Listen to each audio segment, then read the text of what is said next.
a common question I get asked as a financial advisor is, hey, Azul, how does my pension impact my retirement planning? And it's an important question, and I'll start off with saying, first off, congratulations. While it's a common question, it's less and less common every year because fewer and fewer people have pensions. So if you have a pension, first off, congratulations. It usually means that you did 20 plus years of service for one company, or you were in the military, thank you for your service, or you worked for one of the few private companies that still offer pensions. So it does impact your retirement planning. Obviously, it impacts it in a very positive way, but there are important things you need to know about. And the first one is, I would look at the risk associated with your pension.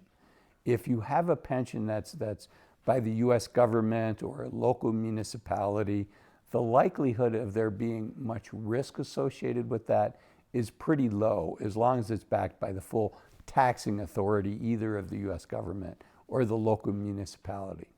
But if you're one of the 30 million Americans that have a pension from a private company, you do need to worry about what the risks are associated with that. And it's such an issue that the US government set up the Pension Benefit Guarantee Corporation, which was set up by the government. You can find the Pension Benefit Guarantee Corporation at pbgc.gov. But essentially it's what would happen if the company that gave you that pension went out of business or declared bankruptcy. And just because you work for a large company, just because you might work for a Fortune 500 company, doesn't mean that it could not happen, right? At the end of the dot-com bubble burst, I think it was 2001, 2002, right around there, there was a large US airline that all of us have heard of that went through bankruptcy.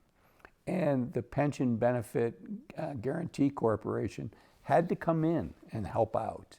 And it guarantees part of the pension, but for some people, if your pension, if your monthly amount is above what the guaranteed limit is, that's the part of it that's at risk.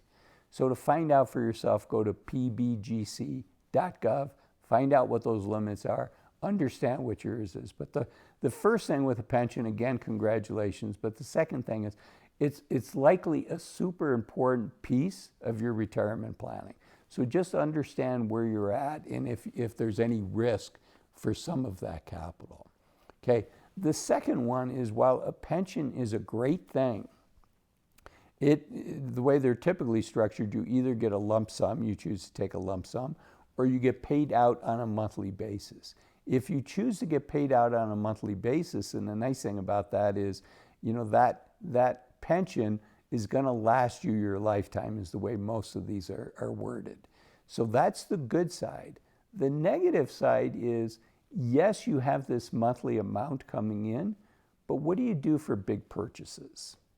Do you have other accounts where if you had a $50,000 expense, you had to put a new roof on your house, you wanted to buy a new car, there's a big expense, do you have large enough accounts that you can do these lump sums, or do you need to start saving for these larger expenses over a period of time, just like as if you had a salary and you were saving up your money? So that's the second thing to think about, is what happens with large expenses? How do you handle that?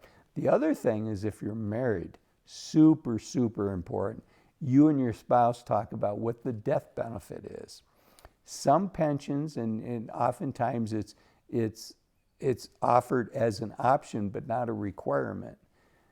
Sometimes people maximize their own monthly benefit, but if something happens to them, their spouse might get nothing, or only 50%, or whatever the amount is, 25%. So know what the benefit is to your surviving spouse if you were to pass away, and make sure that you and your spouse are on the right page on that. And if you're choosing to maximize your benefit and maybe your spouse is getting very little, make sure that the math works out. So there should be a plan, both with both of you alive, but then with your spouse that maybe doesn't have a pension, looking at what would happen if you were to predecease your spouse. And it's critically important, obviously, that the numbers still make sense. So do the plan. You need to have two, or you need to consider two plans. One where you're both healthy and both doing well. And the second one is where the pensioner predeceases the spouse. And just make sure that the numbers work out for both cases. It's also important you understand your taxes. Before the 1980s, Social Security was not taxable. But if you get a pension, it's likely that you're going to be above the standard deduction for your taxes. And once you get above the standard deduction on the federal level, which for a couple I believe is $29,200, once you get above that amount, now you're going to fall into one of the 7 U.S. federal tax brackets, which start off at 10%, then go to 12%, and unfortunately jump almost 10 percentage points from there. There is no 14% tax bracket today or 15% income tax bracket at the federal level. It goes from 10 to 12, I believe, to 22% and then 24%. And then there's another big jump. So it's important, particularly if you have a pension, to understand what the impact on your taxes are going to be, and whether it's going to make your Social Security taxable, and whether, let's say you have money in a regular 401k or a regular IRA, what is the tax rate going to be on money that you take out of that? So for any retiree, with or without a pension, it's important that they understand taxes, because which accounts you take your money out of is going to impact your taxes.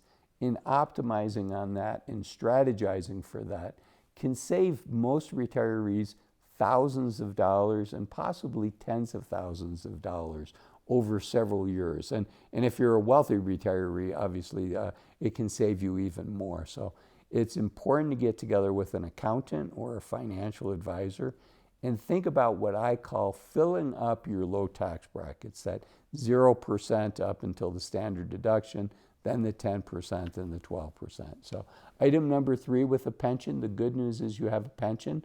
The challenge that comes with that is more of your income is or your cash flows are likely going to be taxed and potentially at a higher rate. Okay, number 4 we talked about, which is what happens at death.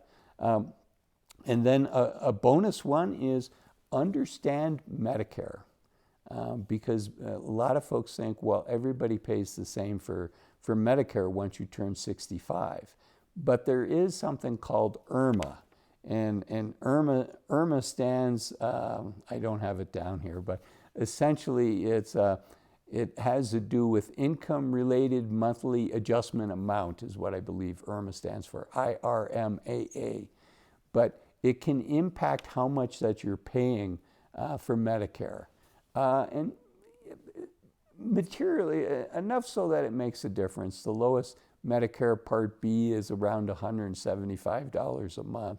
And you can be paying up to, close to $600 a month, depending on what your income is. Now that can jump up quite a bit, but I just want to put it on your radar screen. And if you Google IRMA, IRMAA, Medicare monthly premiums, you'll see what it is in 2024. It adjusts every year, but not only do you need to understand your taxes with your pension, but how it might impact what you're going to pay for Medicare.